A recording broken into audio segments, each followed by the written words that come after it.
Olá, pessoal. Nós estamos aqui mais uma vez no canal Espaço do Evangelho e o meu nome é Vera Brusini e hoje eu vou responder uma pergunta que foi feita pela Maria do Nascimento. A pergunta dela é a seguinte: os espíritos ditos nossos obsessores estão sozinhos agora, sendo que as casas espíritas estão fechadas? Então, vamos lá.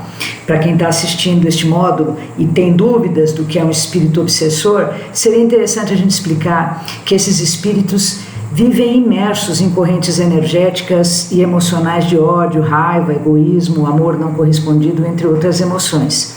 E estão de tal forma presos no plano físico que muitos acreditam que eles ainda estão no corpo carnal.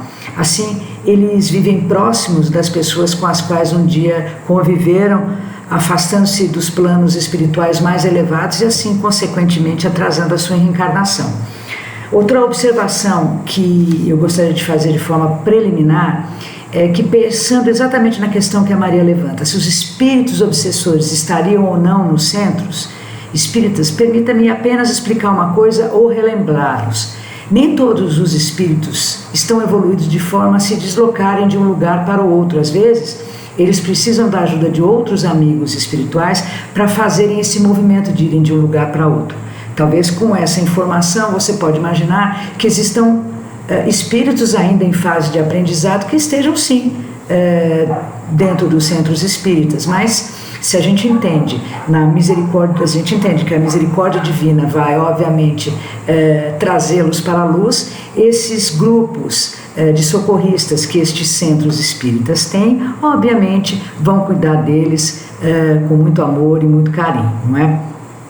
Vamos também lembrá-los aqui que os espíritos, tanto encarnados e desencarnados, e de qualquer ordem, se comunicam através do pensamento. Por isso, Allan Kardec, quando perguntou se os espíritos desencarnados interferiam no nosso pensamento, obteve como resposta muito mais do que se imagina. Os espíritos da verdade, o espírito da verdade disse a Kardec que esses espíritos desencarnados realmente interferem no nosso pensamento muito mais do que a gente imagina.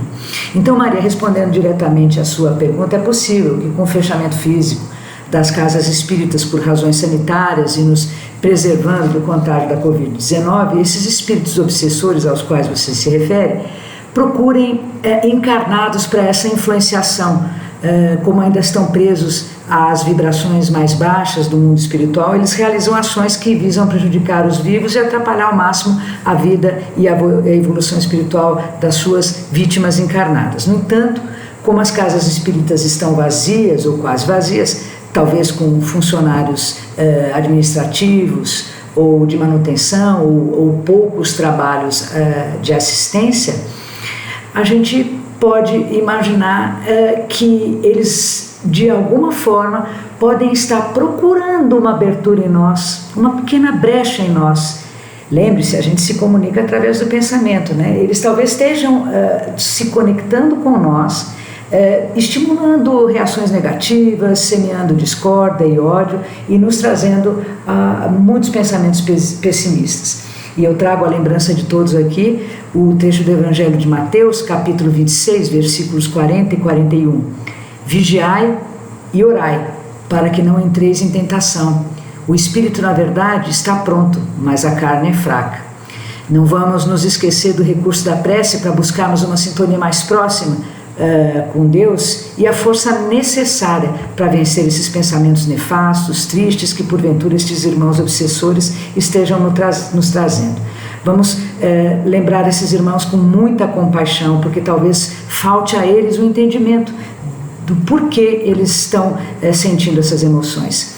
Não vamos nos esquecer da prece, mesmo que seja uma prece sincera, uma oração pessoal. Ela deve ser acompanhada por pensamentos edificantes, por leituras edificantes. E não vamos esquecer de algo muito importante. Vamos todos fazer o Evangelho no Lar regularmente, para se criar uma corrente fluídica positiva em torno de todos, gerando a elevação da frequência vibracional dos espíritos em volta das pessoas que estão imersas na situação. Assim elas recebem cada vez mais força e energia desses espíritos iluminados, gerando um círculo virtuoso e próspero de amor e de luz. Graças a Deus.